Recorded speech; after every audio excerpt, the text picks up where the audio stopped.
Let me immediately clarify things a bit by telling you a little bit about the difference of the University of Chicago's writing program. We're one of, as far as we know, two in the country who takes what we call a top-down approach to writing rather than bottom-up. Every other school in the country, their primary constituency is freshmen. So most every school has something like freshman composition, freshman writing, freshman seminars, etc. We don't actually have that course here. As I remind people, Chicago is, I don't know if it's the only university in the country, but one of the few that has more faculty than we have freshmen. That's because our program teaches throughout the medical school, and they don't usually count those faculty when they're talking about faculty ratios to students, but we teach in the medical school all the time. And they're chock-a-block with faculty because most of their doctors are also faculty members. So when this program got started in the late 70s, early 80s, our task was not to help the students, it was to help the faculty. This writing program got created because the people on this campus, as the guy who started it used to say, you know, our freshmen write pretty well. By the time they're third and fourth year students, they don't write as well. Our graduate students struggle, but the people with the real writing problems are the faculty, which just turns on its head the standard notion that writing is a basic skill. The standard notion in the US and around the world is reading, writing, arithmetic. You're supposed to learn it in high school, or grammar school, high school, maybe a little bit of college. But if you have to learn it after that, there's something wrong with you, and therefore there's something remedial about programs like this. I've been talking to people for 30 years who their main reaction to any program I teach is that they do not want to be there, and they think there's something a little bit, you know, offensive. I teach a lot in London. Let me tell you, you get a whole bunch of Oxford and Cambridge educated professionals or academics in a room and say, we've brought in this guy to help you with your writing. And by the way, he's from Chicago. You know, waves of hostility coming at me across the room.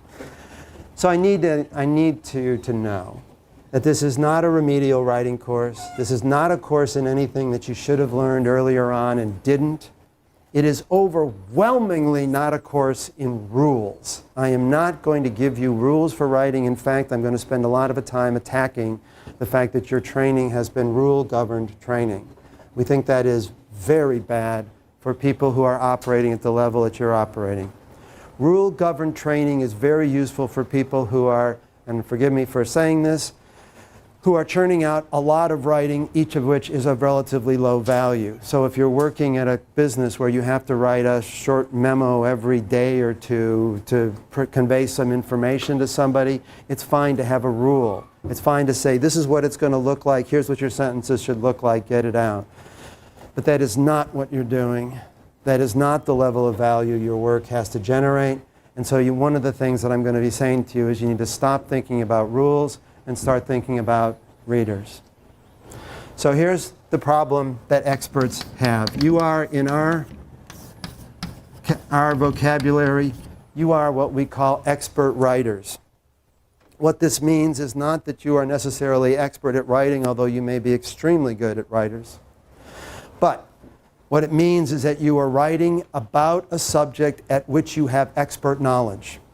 You are not like high school students who are using their writing to introduce themselves to something at a fairly basic level. You are operating at the most sophisticated levels. When I work with faculty on this and other campus, I am working with people who are, after all, on the frontiers of knowledge. They're thinking stuff nobody's thought before. This is very hard stuff.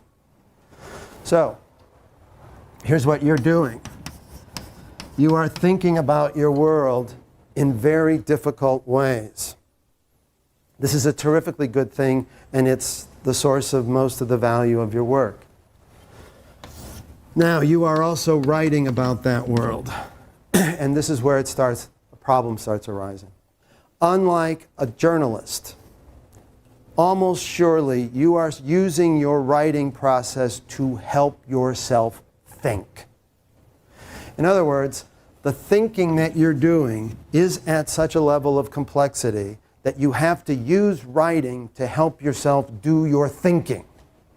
This is quite different from high school students. My high school teachers told me, Larry, there are two different processes. First, there's a thinking process, then there's a writing process.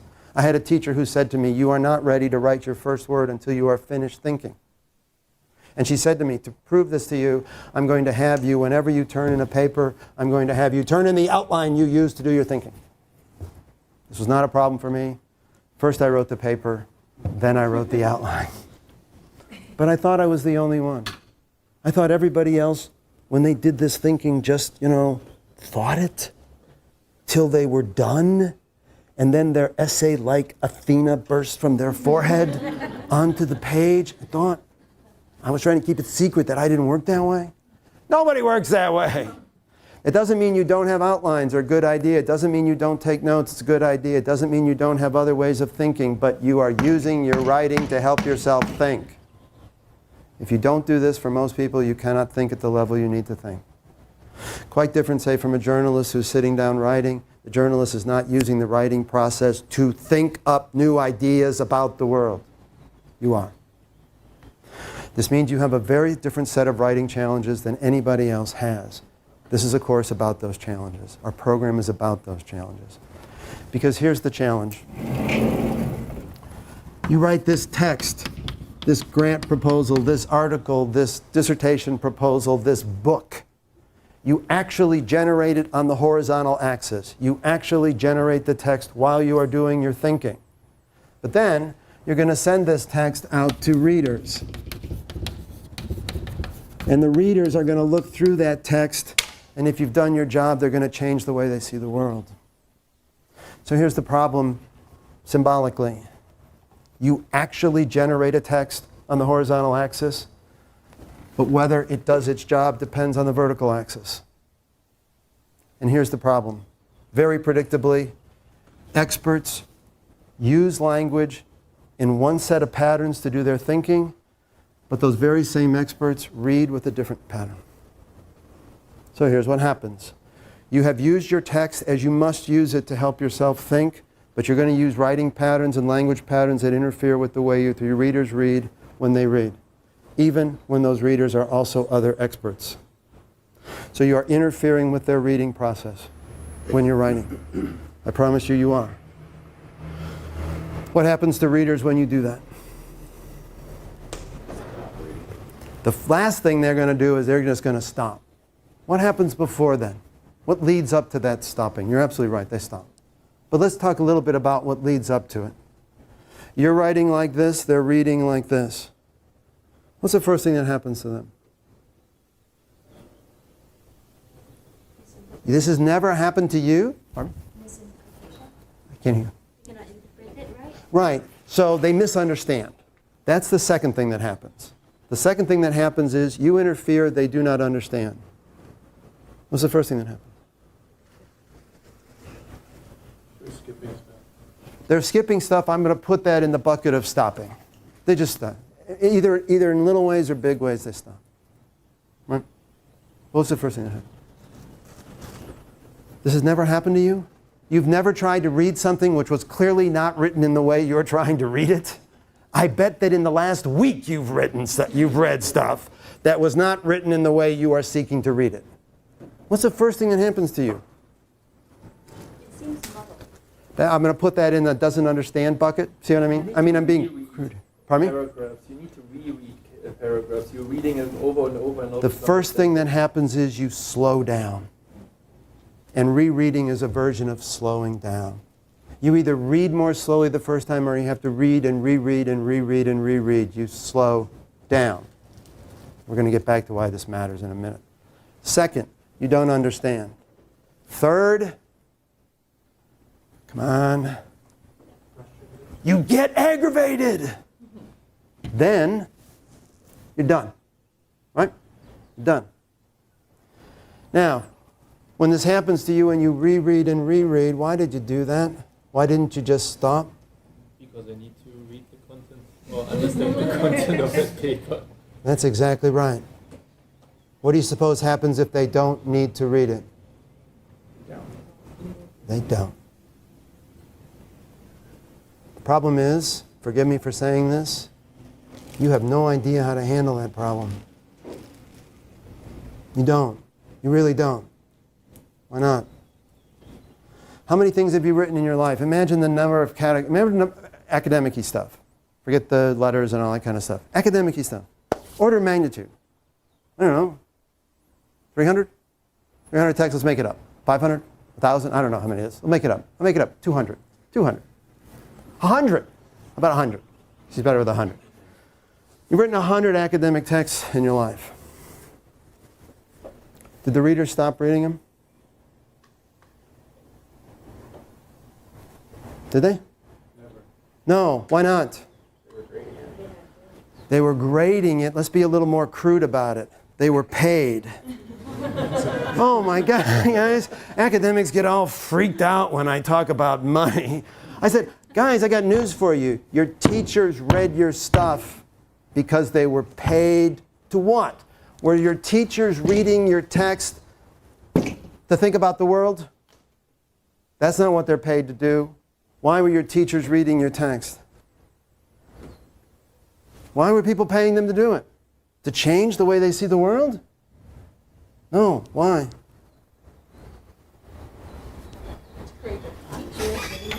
Teachers read texts because they are paid to care about the students. You've learned to write in a system where you're writing to readers who are paid to care about you. That will stop. That will stop, right? That will stop. The rules that you've learned about writing were rules that were generated in a system where you are writing to somebody who's paid to care about you. That's over. In the world beyond school, I call it a real world, but I'm not sure it's real. It's just the world beyond school. They're not paid to care about you. Why are they reading? Why are they reading your stuff? Why will they read it? The journals. Your colleagues. If they think it's relevant for their work. Because they think it's valuable to them. How much of student work is valuable to the faculty to which the students are writing? Huh. And by the way, some faculty who said to you, oh, your work was so valuable, thank you, they were lying. No, they were lying. It was valuable to them, but it was valuable to them because they learned that people misunderstood things in ways they had no idea people could misunderstand things. Oh. Faculty sometimes look at me and say, oh, no, Larry, you're wrong. No, student writing is actually professionally valuable. I say, then did you publish it? Then if you didn't, it's plagiarism. And they say, well, no, actually, it wasn't that valuable. Look, here's the problem you've got. Yeah, your writing needs to be clear, sure. Your writing needs to be organized. The rules that govern this are not what you think they are. In fact, they're not rules. Yes, your writing needs to be persuasive. This is way more important than this. But more than anything else, from now on, your writing needs to be valuable. Because if it's not that, nothing else matters. It makes zero difference. Faculty come into my office, and forgive me for the drama, but in my office there's 2 chairs. In the writing corner, I have a chair at my desk, and then there's 2 chairs over here. There's my chair, and then there's the writer's chair. And next to the writer's chair is a box of Kleenex. And I'm not kidding. Because I have people coming to me saying, they're not accepting my proposal, they're not accepting my draft. I get faculty who come in and say, they're not publishing my work. And of course there's Kleenex there because, careers are depending on it. And sometimes it's because it's not clear, and sometimes it's because it's not organized, and sometimes it's because it's not persuasive, but overwhelmingly it's because it's not valuable. And the other stuff doesn't matter. If it's clear and useless, it's useless. If it's organized and useless, it's useless. If it's persuasive and useless, it's useless. That's the way it is. Now, this terrifies people because they make the mistake. Fortunately, I'm talking to social scientists. Physical scientists don't have this mistake. They think value lies here. They think, oh my God, what if my ideas just aren't valuable? That's dopey. There's no such thing as value here. Value is here. The question is whether this particular community of readers values it, which is why it's so much about readers and not about content. Can you imagine writing a text which one group of readers thinks is terrifically useful and another group of readers thinks is useless? Well, yeah. I got to tell you, sometimes PhD students come into my office and say, I really got to get this article published. I'm under so much pressure to publish. I got to publish. And I say, okay, what journals are you going to submit it to? And they look at me and say, what does that matter? Because they think it needs to be clear. It needs to be organized. It needs to be persuasive. And those are just sort of in the thing itself. Or anybody could look at it and decide it's clear. That's crazy wrong. But most importantly is valuable. Value lies in readers, right? Not in the thing. And so how people can think about their writing without thinking about readers is probably the biggest challenge you face. You've been trained to think about writing formally, rule-governed. You have to stop. Then you have to think about readers. Not generic readers. God help you if you came up in a system with standardized tests where you had to write papers for a standardized reader, like on an AP test or an SAT test. That's disastrous because it specifically teaches you not to think about any differences between readers. We are going to be talking about differences between readers and thinking about those differences. Because that's what I think is how writing actually works, except in the bizarre world of standardized testing. So I'm going to pass these out. I wanted to hear this. Okay, turn to the first page, and here's what I want to do. Very quickly, I want to imagine that this is a group of, by the way, any biologists in the group? Wonderful, because biologists have to leave. No, this is a test about, it has to do with content, has to do with biology, and I don't want you to know anything about it because I want you to be responding to the language, the writing of it. So here's what I'm going to ask you to do. We're going to read two imagined contenders for a grant or publication, and we're going to decide which of these two we're going to publish. Okay? I'm going to read. You stay with me as I read. 1A. As a consequence of the cost of sex, the theoretical probability of clonal and sexual coexistence is low. This is not sociology. This is biology. As a consequence of the cost of sex, the theoretical probability of clonal and sexual coexistence is low. Observation of coexistence in vertebrate taxa has been reported. Within the frozen niche variation model, the relevant parameter is difference in overall niche breadth. A wider niche breadth for the sexuals and for the clones is predicted in performances in monocultures. Performances in mixtures do not indicate such a relationship. Switching of behaviors or resource use patterns between mixed and pure cultures may be the cause. The post-study will examine the predictions of the FNV model. Okay, again, I hope you didn't understand any of that. 1B. As a consequence of the cost of sex, the theoretical probability of clonal and sexual coexistence is low. Nonetheless, observation of coexistence in vertebrate taxa has been widely reported. Within the accepted model of frozen niche variation, coexistence is explained by difference in overall niche breadth. However, although the FNV model correctly predicts wider niche breadth for the sexuals and for the clones, its predictions are inconsistent with reported performances in mixtures. The proposed study will examine whether the anomaly may be explained by the switching of behaviors or resource use patterns between mixed and pure cultures. Which of these we're going to be more likely to fund? Second one, of course. Why? Now tell me why. It laid out why their work was important or how it deviated. Okay. I'm going to be really big on particular words, right? Important, right? First thing you said. Now, imagine if you're the writer of 1A, and we said to her, your work doesn't seem important. What's her likely response? You obviously didn't understand. You obviously didn't understand it. And we said, all right, fix it. Make it better. This is crucial. What is that writer likely to do? If we said, it's not important, and the writer thinks you didn't understand it, they're about to make a gigantic mistake. Because they would do what? What do you do when somebody says to you, I don't understand? You explain. Do not do that.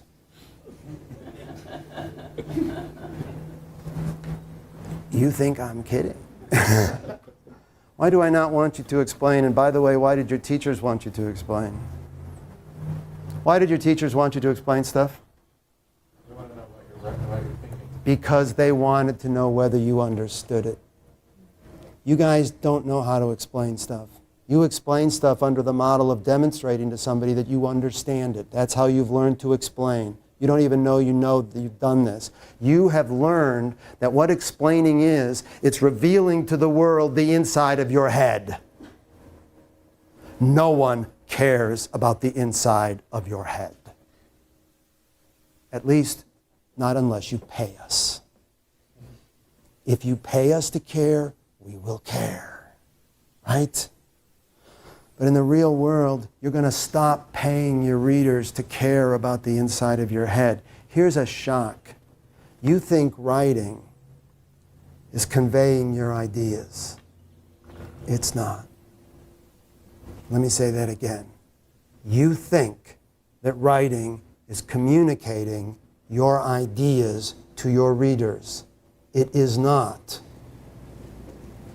What is professional writing? Professional writing. What is it? It's not conveying your ideas to your readers. It's changing their ideas. Nobody cares what ideas you have.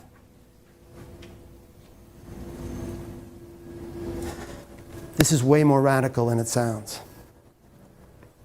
I used to make the mistake of saying to students who came in, I teach argument a lot, and I say to students who make an argument, why do you think that?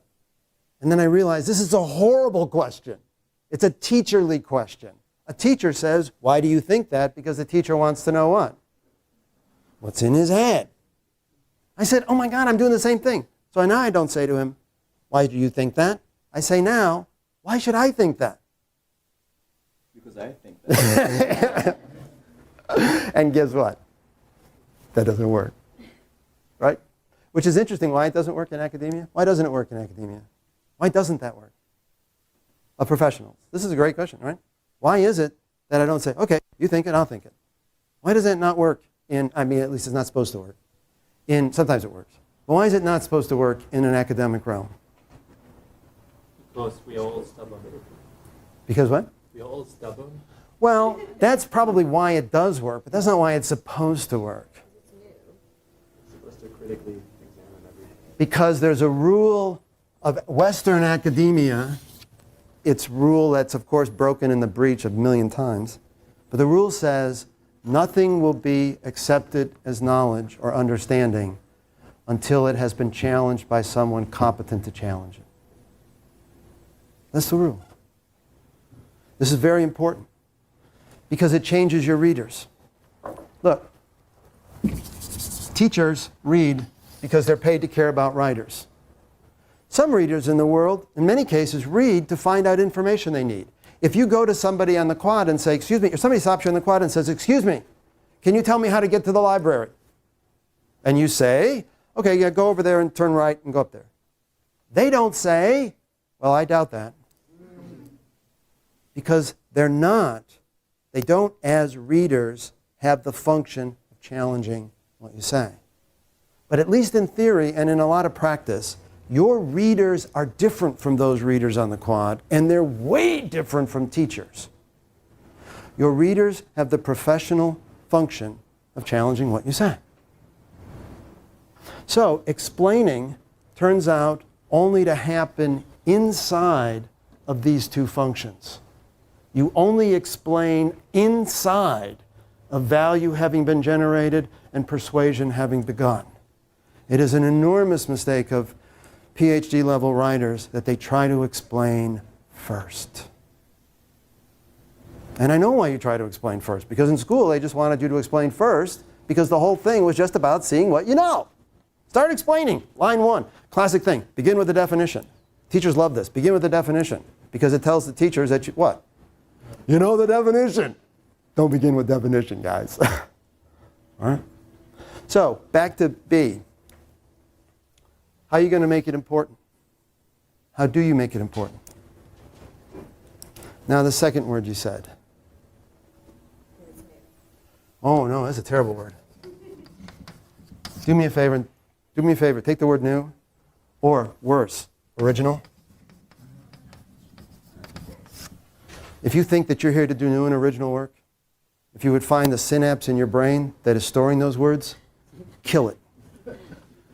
No. And people say to me, oh, does that mean I'm here to do non-original work? No. But you are not here to do original work. You are here to do valuable work. What's the difference? You think you're here to create new knowledge? Well, you know how hard it is to create new knowledge? We can create new knowledge in the next 30 seconds. All we have to do is count up the number of people who are in this room. Because nobody in the world knows how many people are in this room. No one knows. And we will create new knowledge right now. We'll just count the people in this room. We'll say, okay, now we know. Is anybody going to read that paper? Why not? They're going to say, who cares how many people are in that room? A dear friend of mine, when I was a PhD student here, discovered journals written by a woman in the late part of the 19th century in England. She traveled around the world, and every year she wrote a journal. And somehow they ended up in a library in Norwich. And she was over in Norwich one day, and she stumbled into a back room, and there's all these journals with tons of dust on them. She blew off the dust, and she said, oh my gosh, it's amazing. This woman traveled the world for 30 years and wrote a journal every time she traveled. She came back here, wrote up a grant, and said, whoa, I want to spend 3 months studying this. And then she got her money, and she went over to Norwich, and she spent 3 months, and she read the whole thing, and she wrote it all up, and she handed it to her committee, and in an hour and a half, they sent it back, and they said, you got to be kidding. She said, well, I'm going to get my dissertation. I'm going to get a degree now, right? They said, you've got to be kidding. Of course we're not going to give you your PhD. And she said, but nobody in the world knew what this woman said. Right, they said. And we still wish we didn't know what she said. Because we do not care. And she said, but it's original research. She said, I guarantee you it's new. And they said, that's right. It's new and it's original, but it is not knowledge. And she said, that's ridiculous. It has to be knowledge. No, it's not ridiculous. She was living in a positivistic world where knowledge looks like this. In a positivistic world, knowledge is just built up over time, and anytime you find out something that people didn't know, you get to just add up to this model, and knowledge just keeps on growing and everybody's happy. And that is dead. Well, mostly dead. Here's the model now. Sorry, these are people. These are human beings. There are conversations moving through time. And there's a bunch of people, and they get to say what knowledge is. And that horrifies you. Why would those people get to say? Why do they get to say? Especially because, historically, of course, they've looked just like me. As my niece says to me every time she sees me, too male, too pale, too stale. Why on earth would these people get to say what knowledge is? I get it. I get it. Big problem, but they do. And that's a fact. These people get to say what counts as knowledge. The good news is they are changing. Way too long, way too late, way too slow, but they're changing. But the point is, that's the way it works. You may not like it, but that's the way it works. They get to say. So they get to say, yep, you're right. That was new. I didn't know how many people were in 302, but it doesn't count as knowledge. It doesn't have any value to us. It doesn't count. The good news is this thing just does move through time. The other good news is this boundary is permeable. Stuff comes in, and unlike this model, stuff goes out. I like to think of academic conversations as sort of excreting as they go. Stuff gets left behind. It's not like this, where everything gets added up, is always there forever. That's not the way it works. They go along for a while, they think of things for a while, and then they say, whoop, that was dumb. Don't think that anymore. They go along for a while and they say, whoa, we were doing that. Don't do that anymore. It's not this build-up model. This build-up model assumed that everything was right. We don't think that. We think a lot of what we think right now is wrong. We just don't know what the wrong is. And we don't know what better is. We want to know. We do. We want to get better at it. But in order for us to do that, you have to be dealing with the stuff we say is knowledge. That might not feel good, but that's how it works. So, important isn't going to do it. New isn't going to do it. Original isn't going to do it. Because I talk to people and they say, you know, people don't think this is valuable, they're not publishing it. Well, and somebody says they don't think it's important. So you know what they do? They say, this important study. Well, no. What is it about B that makes it feel important? What is it? Tell me the words on the page. There's like a first sentence, a disconnect between sort of our theories and Here's what I literally want you to do. I want you to literally, everybody in the room, I want you to literally go through 1B and circle the words, the specific words that are making it valuable to the audience, to the readers. What's the first verb you see? A word, not verb. What's the first word you see that makes it valuable? Nonetheless. Next. Accepted now. Accepted is, but actually widely. Accepted. Next. However. Next. Although. Next. Inconsistent. Next. Reported. Next. Anomaly. Here's my first piece of advice to you that you can use to make your writing better starting this afternoon. Spend 15 minutes a week for the rest of this year taking articles in your field, print them out so you have a hard copy, go through and circle every word in the writing that is creating value to the readers. If you see an article that you think doesn't have any of those words, send it to me. I'll give you my email. Send me your email and say, Larry, I found an article that doesn't do it. Here's what I bet. You will see none. I will see 10. Well, 10's 5. I guarantee you 5. Likely 10. What's going on? How come you don't see them and I see 5 or 10? You missed them here. I see them. I know the code. Every community has its own codes. The communities you're entering have their own codes. A set of words that communicates value. You must know the codes of the communities you're working in, and they are particular to communities. Some codes are shared among a bunch of communities, some aren't. You've got to know. You've got to know. If you spend 15 minutes a week for the rest of this year, you'll be doing two things. One, you'll be training yourself to look for the code of what creating value. The other thing you'll be doing, if you're smart, is you'll be writing down each of those words, and you'll be creating an invaluable word list. So that when it's a week before something is done and you're doing one of your revisions, you're going to do what?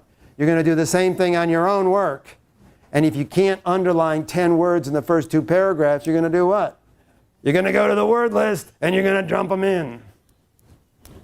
Right. Sometimes it's that simple.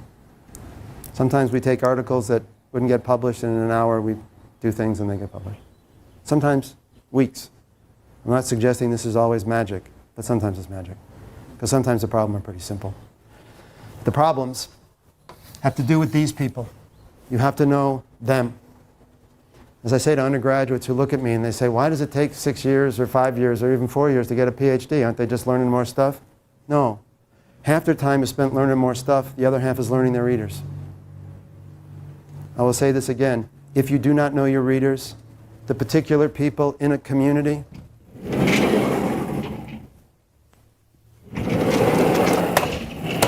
if you do not know these people, you are very unlikely to create value, and you are very unlikely to be persuasive.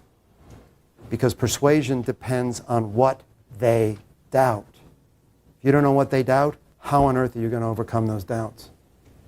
You must know them. It's not enough to know your subject matter. You got to know your readers. Okay, so what is it about there's 2 things going on here then. One of them has to go on with the community of readers. Tell me the words you underline that has to do with the community. Of the words you underline in B, which words have to do with the community? Widely. Accepted. Reported.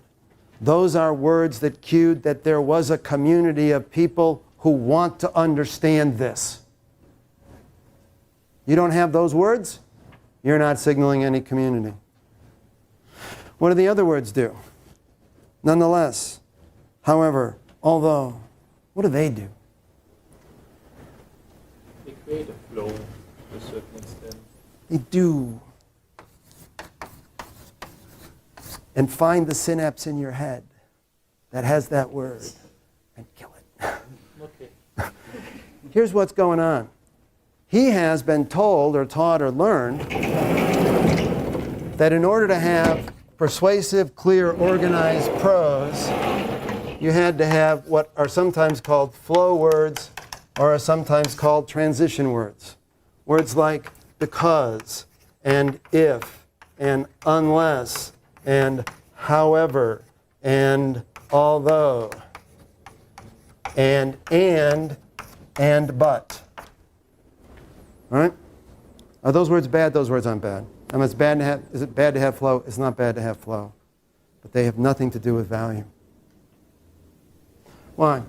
What's the difference between and but in creating value?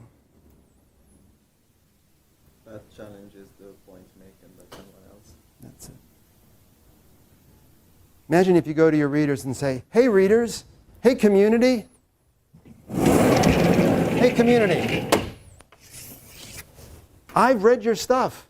I've thought about what you think. And I have something to say. Hey readers, I've read your stuff. I know what you think. But you're wrong. Which one are they going to pay attention to? It's hard when you try to publish on journals because if you say the people are wrong, and those are your editors. Here's what I will say. And if somebody wants to do it right now, check it. He can name a journal. We will go to every edition of that journal in the last 20 years, and every paper will say that somebody's wrong. Everyone. Now he just said, wait. What's the difference? He says, and I understand it, I can't go to these editors and say they're wrong. And I am telling you that every article published in that journal in the last 20 years has opened by saying, readers are wrong. First, looking at me like, I don't believe it. Well, look. What's the difference? I guess there is a difference between saying someone who is saying that who is wrong and like nullifying the knowledge altogether and contributing to the knowledge. Yeah. One way to put it is, you have to know the code. You have to know the code. If you say to the people who are the dominant figures in your field, you know what? I've read all your stuff, and you're idiots. Not going to go down well. Right? Don't say that. What should you say to them? The dominant figures in their field. I would build on their knowledge to show that they're wrong. Yeah. I say, what do you say to them? You've been thinking about this wrong, and I have value to... Yeah, but if you want to learn the code, what do you suppose the code is? Well, you address exactly what you think they're... Yeah, but the code is, wow, are you smart? Wow. Whoa, I'm just amazed. You are so smart, and you've contributed, and you've advanced this. You've advanced this community through in fabulous ways. But there's this little thing you got here that's wrong. And now they say, "Oh yeah, well, yeah. Thank you for appreciating it." But what do you think? What do you think we have wrong? And then you better have an argument, not an explanation. Do not explain. Argue. You're talking to people who wrote this stuff. You don't have to explain it to them. You have to predict what they're going to doubt when you say they're wrong. So you say to them, you're wrong about this. And they say, why should I agree that I'm wrong? And you say, well, here's why. That's what introductions do. They give a quick version of why these people should think that they're wrong. And they say, well, okay. Preliminarily, I've read your first 2 pages. Now I'll start reading the rest of it. Why? Because you've caused them to think that your work might be valuable for them. Imagine if you go to them and say, wow, your work has been really great, and now here's something new that you didn't know. See, here's what happens. People say to me, man, if I say that they've done something wrong, I'm taking a huge risk. True. You think you're not taking a risk if you do this? What's the risk you run if you do this? Hey, really smart people, I've done all your work, I've studied all your stuff, and I have something I want to add. No, that's actually a really good reaction. Right? What's the risk you run there? When you say, there's something I want to add. We don't care. Or worse, I'd like to put my voice into the conversation. Say, we don't have any reason to listen to it. Let's pause on that one for a minute. The University of Chicago writing program is not real popular in the world of writing programs. And you can see why. A lot of people think we're fascists. I don't dispute it. Here's what we teach people to do. We say, identify the people with power in your community and give them what they want. That's what we teach people to do. Lots of people have said to us in some version or another, you're supposed to teach people to challenge the existing community. Well, actually, I just did, right? But notice that I did it inside the terms of the community. People say, why don't you teach people to have their own individual voice? And I'm going to say, I get that argument. I get the moral and ethical pressure to teach people to have their individual voices. But when I sit with somebody up in my office who's worried about their career not going anywhere, it can't be about their individual voice. It's about what's going to make it valuable to their readers.